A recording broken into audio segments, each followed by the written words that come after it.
നൽകാനായി ജമീസിനെ ക്ഷണിക്കുന്നു. ജമീസ്.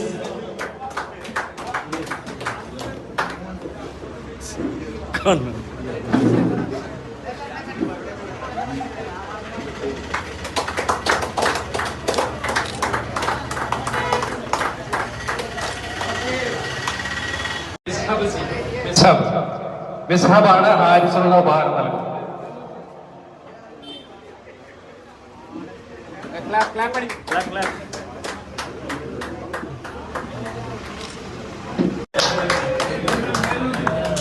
ഹാരിസിനെ കുറിച്ച് എടുത്തു പറയേണ്ട കാര്യമില്ല. ഒറ്റ വാക്ക് പറയുകയാണെങ്കിൽ നീലമ്പത്ത് അല്ലെങ്കിൽ നീലമ്പത്തുമായി ബന്ധപ്പെട്ട പ്രദേശത്ത് ഒരു മരണം നടന്നിട്ടുണ്ടെങ്കിൽ കബറ് കുഴിക്കാൻ വേണ്ടി ആദ്യം ജോലി പോലും, അന്നത്തെ ജോലി പോലും ഞാൻ ജോലിക്ക് വരുന്നില്ല എന്ന് വിളിച്ചു പറഞ്ഞിട്ട് അന്നത്തെ ജോലി പോലും ഉപേക്ഷിച്ചിട്ട് കബറ് കുഴിക്കാൻ വേണ്ടി എത്തുന്ന ആദ്യത്തെ വ്യക്തി. എല്ലാ വിഷയങ്ങൾക്കും നീലമ്പത്തിന് വേണ്ടിയിട്ട് ഓടിയെത്തുന്ന ഒരു വ്യക്തിത്വമാണ് ഹാരിസ്. അദ്ദേഹത്തിന് നമ്മളിവിടെ ഒരു ചെറിയൊരു ഉപഹാരം ഇന്ന് കൊടുക്കുന്നുണ്ട്.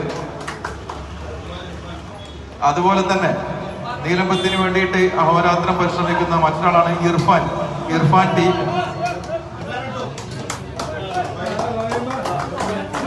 ഇർഫാനും നമ്മുടെ ലൈവ് നീലമ്പവുമായി ബന്ധപ്പെട്ടിട്ട് എന്ത് ആവശ്യങ്ങളുണ്ടെങ്കിലും ഏത് വിഷയങ്ങളുണ്ടെങ്കിലും എല്ലാറ്റിനും മുൻപന്തിയിൽ നിൽക്കുന്ന ഒരു വ്യക്തിത്വമാണ്. അതുപോലെ മറ്റൊരു വ്യക്തിത്വമുണ്ട്, നീലമ്പത്തിന്റെ പ്രിയപ്പെട്ട സമീർ കോച്ചൻ.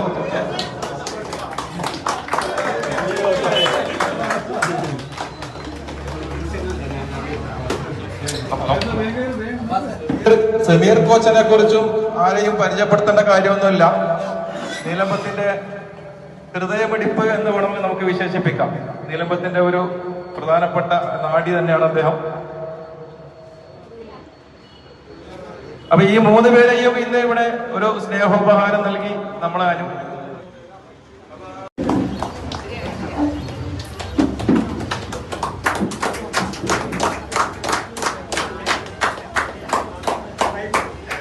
കർമ്മം നിർവഹിച്ച മൂസാൻ ഷാ, അതേപോലെ